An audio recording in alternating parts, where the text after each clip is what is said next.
Thanks for being here. I know you all know me as Joe White, but I want to at least officially announce who I am. I appreciate you coming out with the cold weather, and we're here in my hometown, and this is where I was born and raised. And I asked you to come here today. I'm officially announcing that I'm running for Wicomico County Council District 5.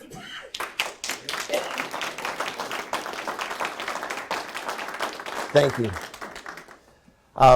I'm sure a few of you are a little bit, question how I'm dressed. You're used to seeing me maybe in some shorts year-round and a polo shirt. We're here at the firehouse. It always makes me think of my Uncle Steve, who was kind of dressed the same way. He always looked like he was either going to work or getting ready to play a pickup basketball game.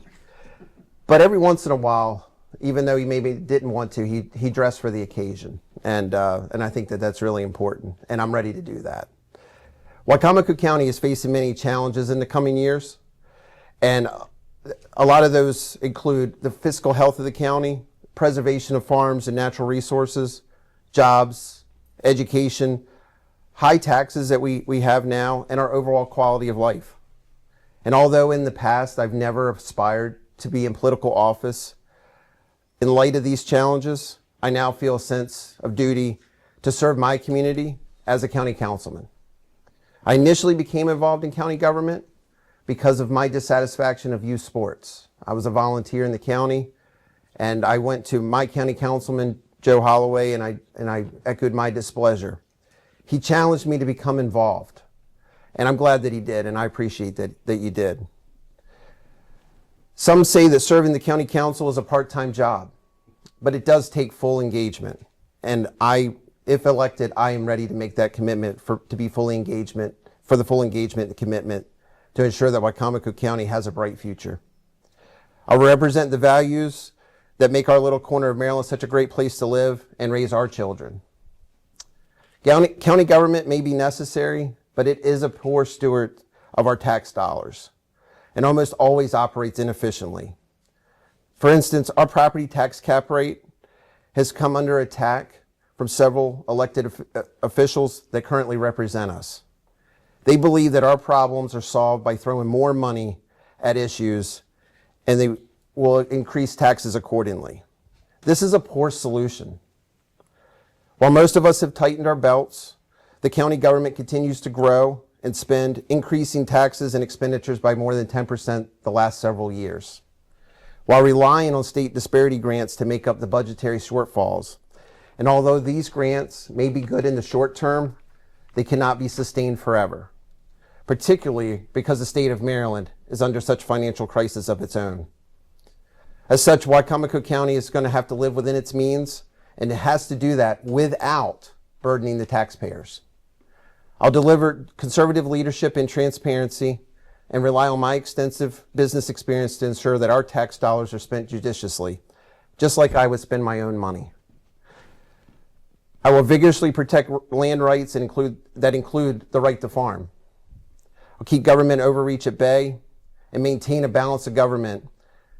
I want to ensure that the government is here to work for the people, and the people are not here to satisfy their government.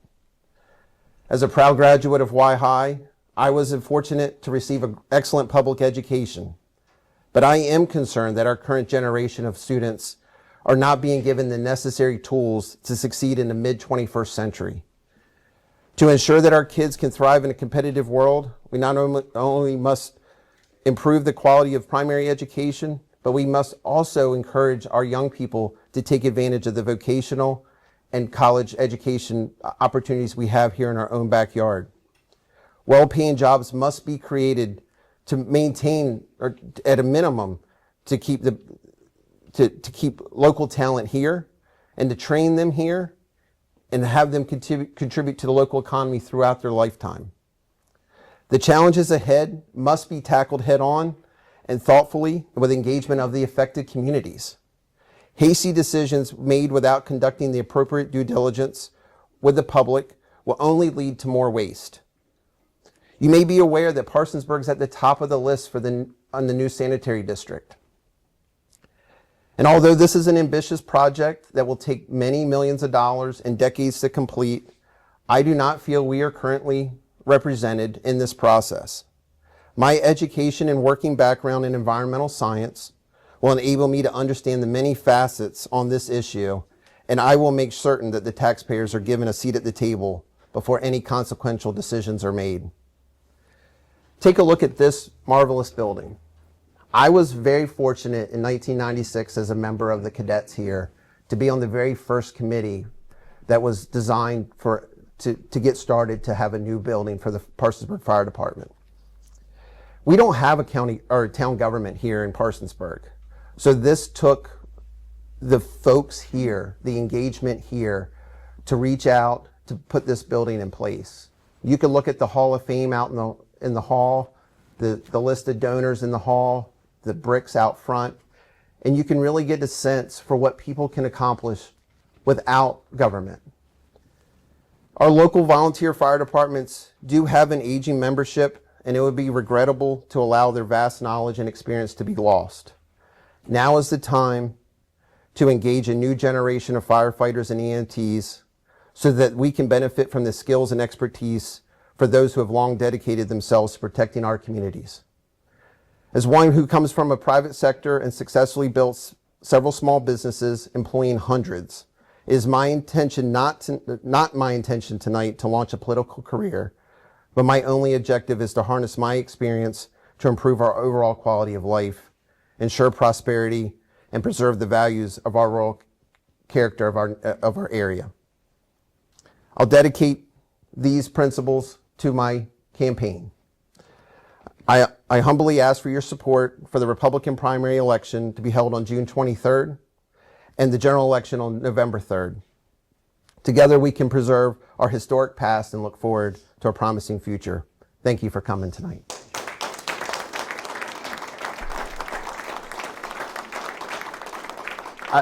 I'd like to thank every one of you for being here, but also Councilman Joe Holloway of the 5th District's here, and I'd like to give him a minute to say a few words.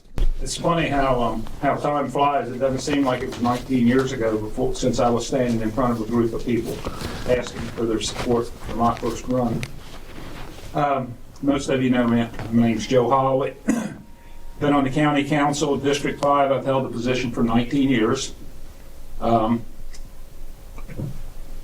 on my last year, and I've enjoyed almost every minute of it. So I thought about retiring, the last term, but I felt I'd be letting the people of our county down if I quit until I saw someone who was capable of standing up for the citizens in every situation put forth by the political process. The job of a councilman is not just 2 meetings a month, as we've been accused of. It's caring about what happens in our county 24 hours a day, 365 days a year. You have to be strong enough to stand up for those with a special interest, those who feel your hard-earned tax dollars are just there for like monopoly money to be used for whatever reasons they want. You have to invest your time researching the issues. Dave, how much time do we spend reading? Well, we guess that 20 hours a week, Yeah, or I don't know if that's reading, but yeah, it's a good amount. Listening to the pros and cons, proposed legislations, and weighing the needs of your constituents who have faith so you'll look out for the best interest. What I really want to say here, the best part of this job is when you can help somebody. When somebody comes to you with a problem, and you can't always help them, believe me, but when somebody comes to you with a problem and you can help them solve that problem. I'm happy to say that I believe Joe White is the person to replace me on the council and to carry the torch forward. I've known Joe for a good while. I know his parents, I know his grandparents, know his granddad, and their great-grandparents. He even remembers his great-great-grandfather. I'm telling you how old I am now. Anyway, he's a good person, hardworking, with good business sense and good people skills. Joe has the integrity and dedication to do a great job representing the citizens of Wicomico County. Joe's proven his dedication making this county a place we're proud to call home. If you know him, you'll agree that he's a person for the job. If you don't know him, tune into PAC 14's open agenda, and you can watch Joe in action. See how knowledgeable he is on the county issues, and how dedicated he is to shining the light on county problems, and how he works to right the wrongs. Now, not everybody that's on PAC 14 is probably people that Joe agrees with, and some of the other people on there. But he treats them all with respect. It's not a gotcha thing with Joe. So, and as far as the other folks on there too. Joe's a good person, and I'm proud to say, I would be proud to call him my county councilman. I strongly support Joe in his run for the office, and hope that you will support him also.